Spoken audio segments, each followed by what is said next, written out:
The music was a rescue when I was inside of an apartment or a house. I needed to be quiet in something that makes sense for me.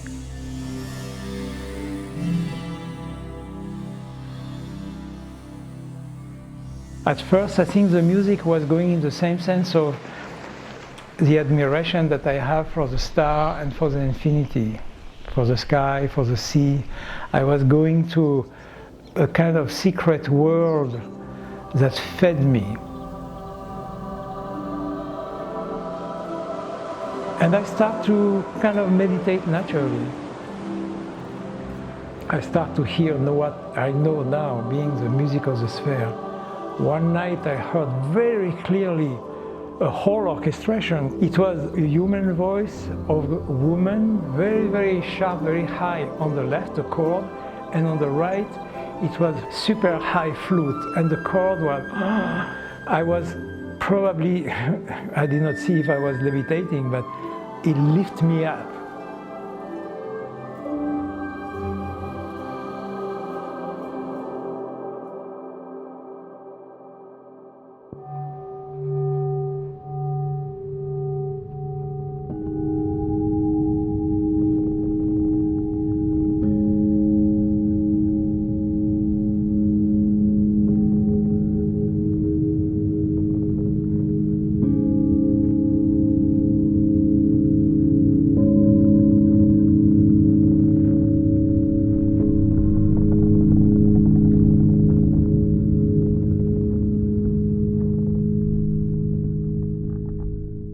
I said, wow, that's music.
I was magnetized by the blue of the sea.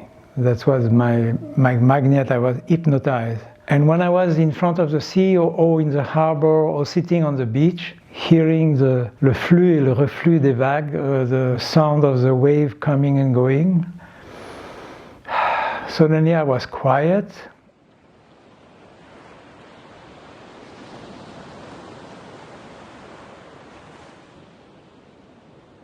I felt a part of the universe, integrate with the blue of the sea coming and going. Then I belong to something.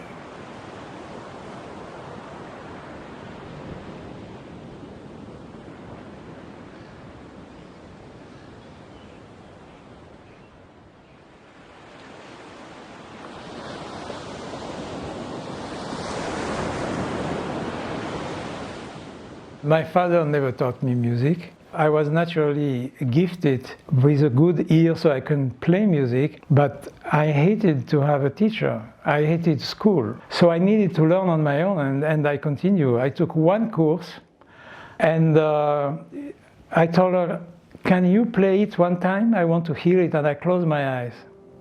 She played, and I could instantly play the whole valse of Brahms. And she screamed at me because I had my eyes closed and I was not looking at the music. I said, well, if I cannot even close my eyes. So then I didn't have any desire to play classic or jazz. I was just repeating what I was listening. And cyclically, it was this African band, a tribe called the Tololos. There was a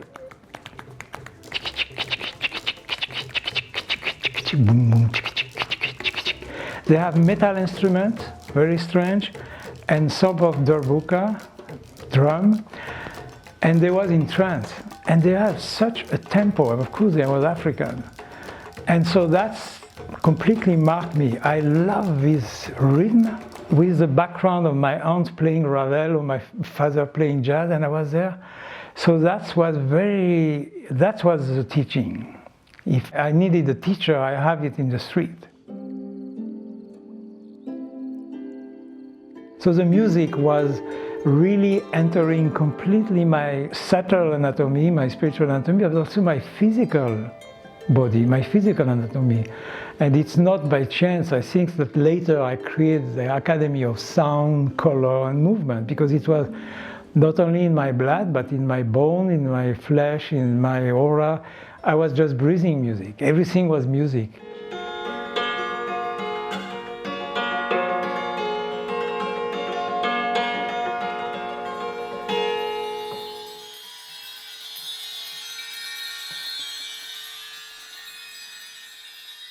I got very lucky to meet extraordinary musicians, or the best jazz musician in France, my drummer, my bass player, percussionist. And we went around the world, and I was so happy. I was in ecstasy. I was in musical samadhi every night on stage because I was surrounded by such great musicians, and I was playing my own composition, even better played by my best musician. I was just in heaven.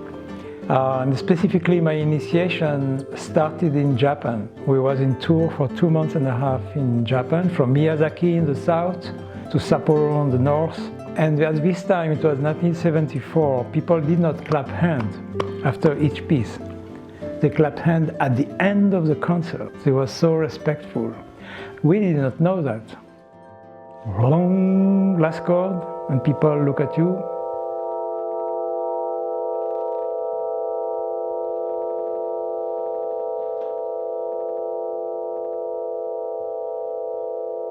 My bass player, Bunny Brunel, he looked at me and said, well, we are really bad, they don't applaud. And it was really disconcerting because for 2 months we play in complete silence, except at the end when they stand up and applaud. So it changed completely the way of playing. You play for a silent audience. At the beginning it's scary. It took me 3 or 4 days to figure out, okay, when they don't applaud, it's better to start with this piece. So it completely changed the order of the tune we was playing. And one evening I remember looking at my bass player and my drummer and my flutist. I needed a piece that I did not have. At this moment, I needed some, and I didn't have it. So they was so good around me, we just composed it. I just start to sing, play, and they follow me like we always did it. And then we have a wonderful tour for a year and a half. And one day the call of the inner voice came back. And the last day I was completely spaced out. I was playing.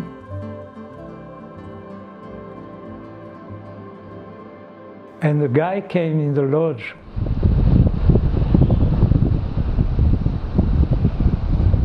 And this guy came and said, okay, I'm going to the Sahara Desert tomorrow, George. You come with me? A month and a half. I'm looking for petrified wood. I need a driver. And the guy, Joe, said, no way. I heard that and I said, I'm the guy. He said, okay, tomorrow you have a passport? I say, yes. Tomorrow, 6 o'clock, Port d'Orléans. We take my van, we go to Marseille, take a boat, we go to Africa. Okay. I went. And my musician, Fabien, we have a concert next week. I don't care, you do it alone. In one night, I got rid of all my amplifier, my track. I gave it all to the musician and say, I think I'm not coming back. You take all. I just took my guitar, a little backpack, and I left. And we arrived to Marseille, and I took the habit to go away of the bus. And at 5, 6 o'clock, 7 o'clock, it's pitch dark in December, and suddenly, one by one, tick, tick, tick, tick, the luminaries start to happen. All the stars, a billion and billion of stars. Like little, like that somebody was clicking the light one by one. And then I know why I'm here. So every night, I start to be first just meditating, but suddenly I was quiet inside. I was fed by something that I did not understand. And I start to hear what I call overtone of silence, like musical overtone.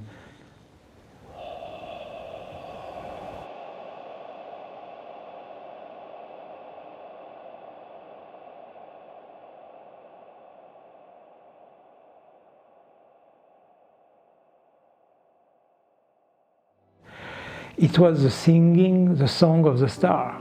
And it was so nourishing. I said, well, that's what I was looking for. I was looking for space and music.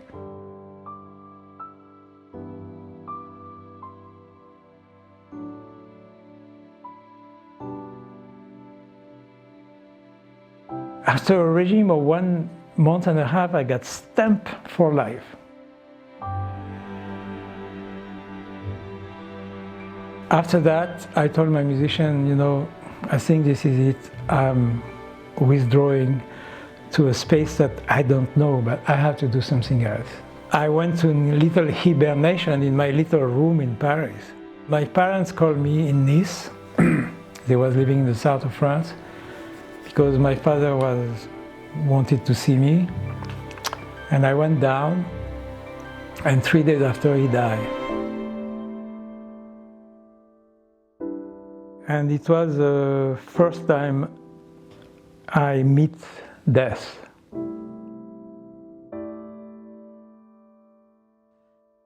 The first reaction was a sentiment of complete revolt. I was angry at God. And I was kind of in a sort of trance because I was coming from a wonderful trance of the desert, and suddenly I was entranced by the shock of losing my dad. And so this catapulted me to a different level of consciousness that I ignore completely. I was exploring a space unknown. I didn't know the language. But inside of me, I needed to move to another step, and I needed to understand what happened. I met a guy called Lou Bonin, who had seen me a month before all that happened. I had still a little concert, and I was singing a song I create called Kit Kit Sai, which is a story of a bluebird. And this guy came at the end of the concert and said, you know, we saw your bluebird, we saw your Kit Kit Sai. And he said, I think we can help you.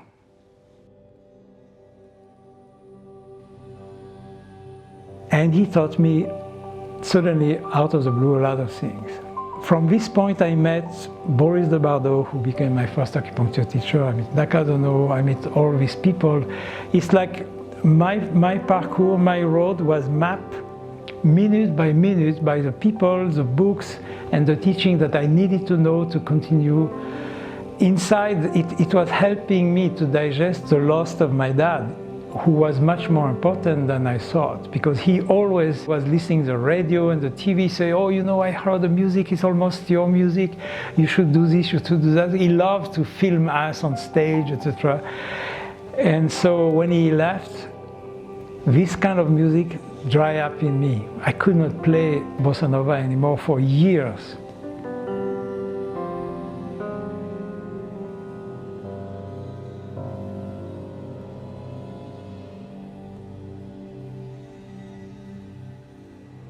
So the music was still here, but suddenly it took the form of healing, because I have to heal my pain or myself.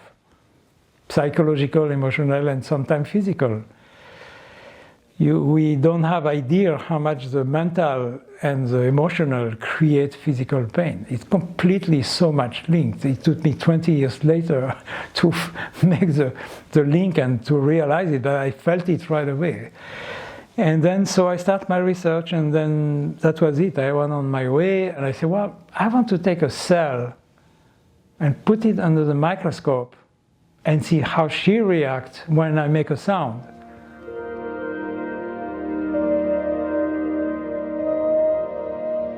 And I was doing sound through the cell, and the biologist that helped me, Hélène Grimal, she was a biologist of the CNRS, National Center of Research, the top research in France. And she was the only one biologist who will accept to do this experiment, because all biologists that I met say, oh, you are crazy. You want to know if cell records sound, forget it. For a year and a half we did every night from 1 a.m. to 5 a.m. when the metro stopped, no underground vibration, we could make the sound in silence and take picture. And I realized how much influence has a small, tiny sound less than 20 decibel overtone on the cell.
The cells start to change form, shape, color.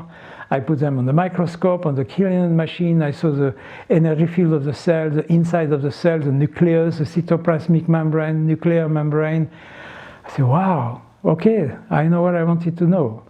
So I end up with a million slides. I even have to, that was a second death in my life. I have to sell my guitar to finance the development of the slide.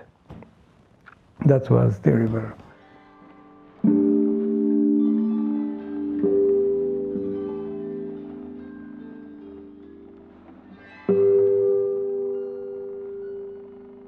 And then I finished my research, a year and a half with Hélène Grimal. I end up in an empty little room in Paris because I sold everything, piano, carpet. I didn't have telephone anymore. But the day before they cut my phone, because I could not pay the bill, the phone rang. And I remember on the floor I have like a mountain of slides. I said, who will be interested to see cells under microscope with sound influence? At this point, it's 1980-81 in Paris. Forget sound healing. This did not exist. And the phone rang for the last time, and the lady, she called me and said, we heard that you was doing experiment on the cell. We want to see your experiment. Come and talk to us.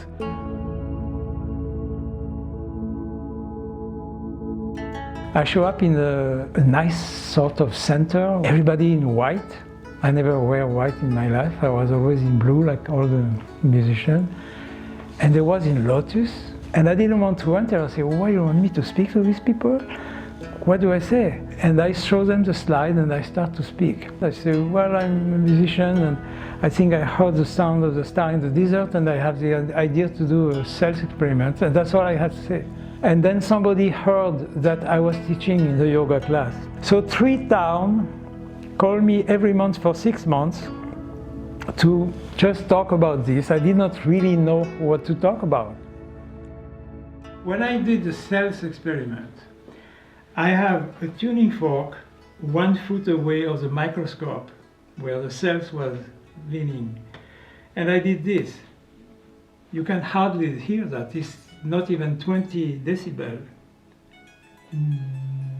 And that was enough to change the shape and the structure of the cells in the body. The healing secret of the sound is not in the pitch itself, it's not in the sound, it's in the overtones. So you have to choose tuning fork and instrument that produce overtone. The gong are way too low. Take you down, that's why people fall asleep. It's relaxing at first. Yeah, if you are a banker and you are always with 5 telephones, a gong will relax your mind. But if you want to do proper and precise work, forget. You have to do the right pitch with the right point on the right place of the body.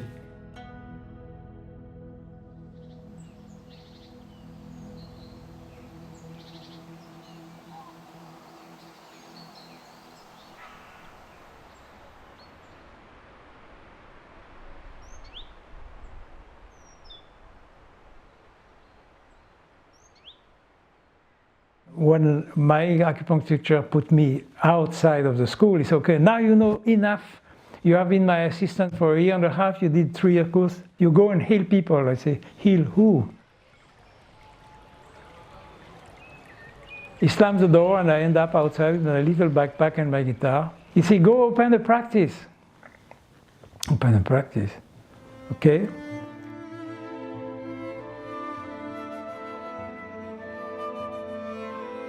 And my first patient was this little boy who was a sore throat.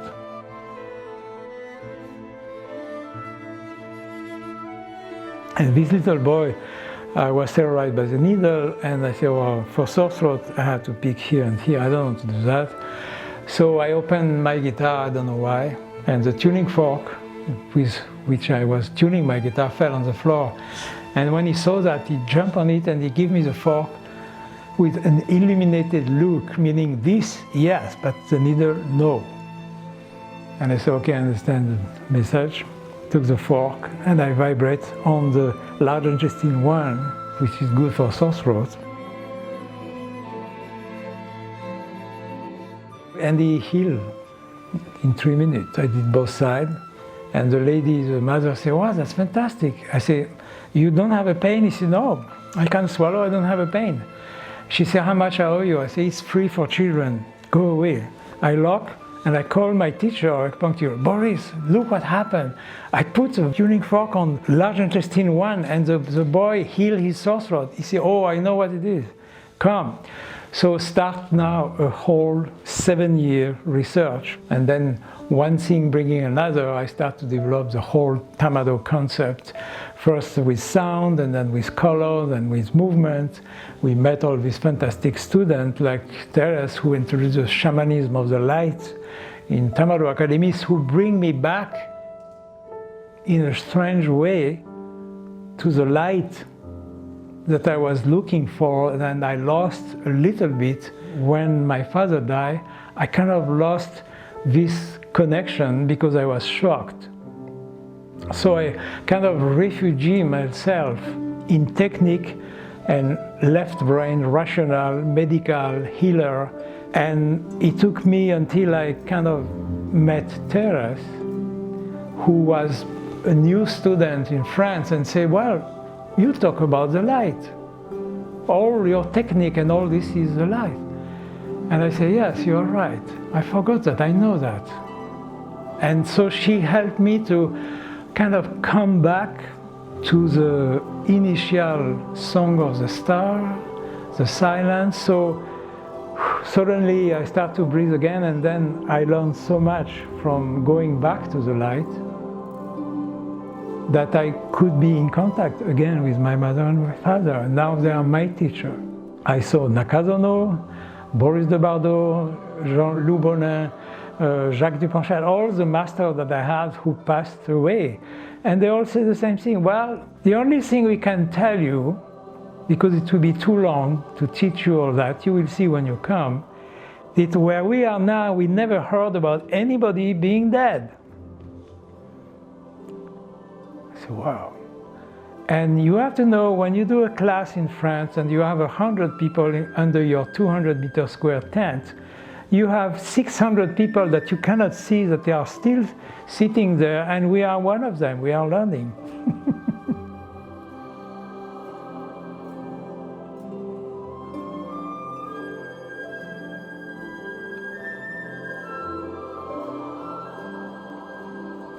And then suddenly I received the message, okay, we give you the program of the academy, you have to teach. Your mission is to transmit the light.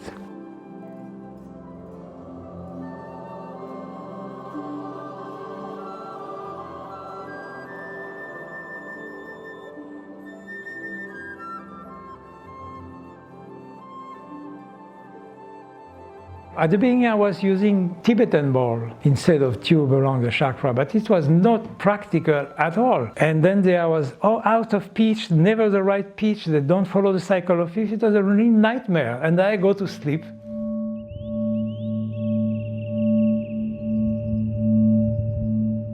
And I dream about perfect sounding tube in perfect pitch, hanging above the people.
With a big tube, completely realign your aura, all the subtle body.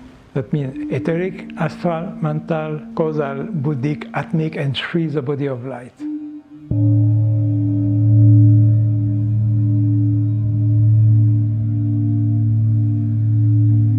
There is such a spectrum. They produce extremely low sound, infrasound. Infrasound produce extremely high overtone. So you have a maximum of cosmic harmonic that links sky and earth. Now the Bagua is an 8-shaped structure, help us to connect with the 8 star. I found the sound of the chakra correspond to the 8 meridian. We work with 8 chakra, 8 meridian, and 8 star, and that's the sound I choose to connect in the direction with the main star, the sacred star, Tama-Do.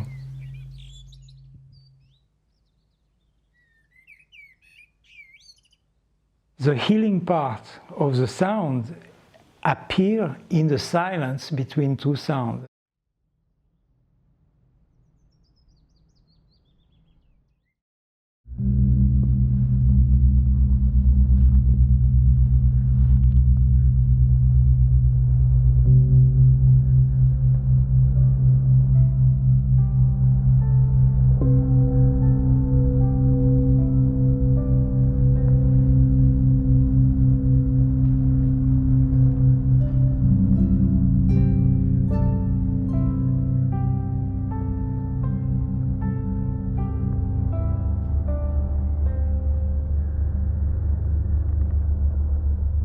The overtones heal the body, not the sound itself.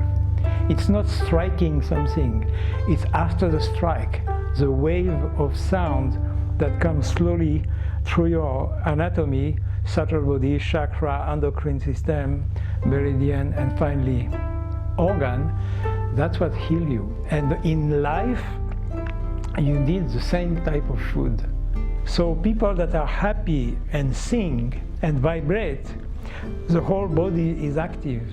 You start to decay and die when one molecule stops, another molecule stops, another molecule stops. When all the 100,000 molecules stop, you are kaput. The people that sing and vibrate and use sound, color, and movement, of course they have a chance to have a more happy life.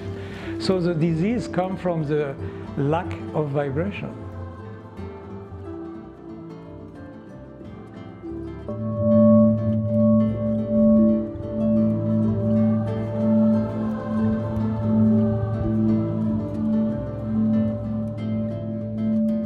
If you live in your higher self and you consider the level of consciousness, you have more chance to be singing in your body. So we try to wake up the light in the people. So I think that's why now I finally surrender to the fact that I was chosen to do that, taking into account all what happened, what was offered me in this life, in this way.